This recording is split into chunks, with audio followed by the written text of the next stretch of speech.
Schedule Tribe Lista Meiteis Janjage Haibani Masida Yet Pakaide Adubu on a Tainabada Atoba Rally Sinduna Micham Hatpada Natana Yum Maitaduna Irang Asi or Halakibani Haina Chief Minister na Fondo Kray Ngasi Lang Tabalda Laiba Maharaj Gambir Singhi Mangfamda Manipur State Archaeology Department of Arts and Culture Government of Manipur Sinduna Pangthokiba Maharaja Gambir Singhi Chamaga Maudramatoi Suba Mapokumon Thoramda Maharaja Laisemba Sana Jawa Yauna Minister Singh, MLA Singh, Civil Amadi Police ki Makok Thongba Official Kayana Saruk Yaduna, Maharaj Gambir Singhi Mitamda Laishukatuna Ikai Kumnaba Utki, Thoramaduda Chief Minister na Fongdo Kibada, Ngasi Miyamna Tengnariba Awaba Asina, Haying Tungda Lakadoriba Mirol Singhi, Yaifanaba Ohogani, Thoglak Liba Irang Asigi Maru Oiba, Maramda Nainaduna, Manipur Miyam Kangan Bagi Mahutta, Amanangang Kiba Asweba Putoktuna, Punna, Pulamba Tugaibagi Wakalon Tadokpa Tangai Fade. Thokleba irang asi Manipur Tugaiba Pamba Naha Singbu Nisagi Ipagda Lubhanduna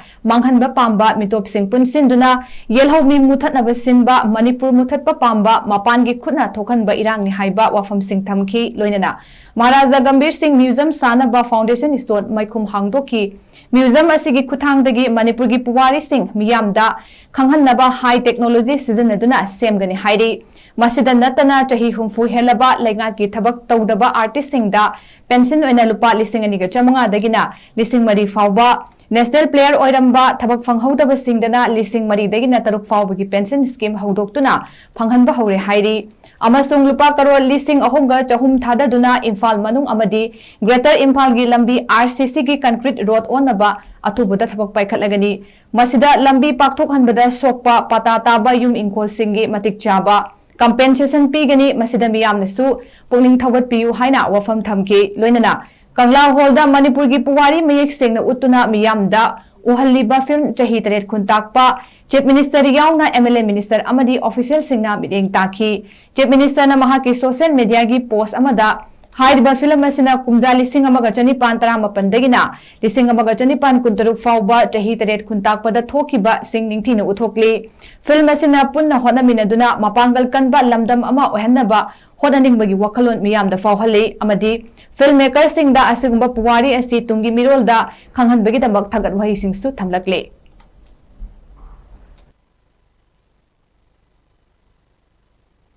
Ngasigi mirolda akhoi leibak si kramaina haurakibano akhoi jati si kramaina tawbuno si kauthokna badong nei khoi tawe akhoi amaga punsan nade amaga khoi sauban nade amaga awat permen khanarga chatmina na bohona de asoiba khadukdang nei naraga chimdana bohona bana masing yamakpa karigi akhoi da nationalism gi jati nungsibagi mariba nungsibagi wakhanji fragile loini sai chai bedong lei hujik sune prajajin khangalo mamangi mirona salamaga su lanamaga su ngasigi lakatama mironde landana ba tawhanse Adu tawi mau tai koi di kanana kari hai asoiba kari hai gi na thiraga nainaraga criticize tawdagi punchal lapa akoi mayam se thugai dagi mana du hai gi bani mana du hai gi ne amada salaga muktam tawbagi role do koi tokse sigi jaga se pura international level gi adu humba sport ma historically ga sagona ma mafam ma sungsoi soidana oiragani ai koi khara wamin nei warise ngasi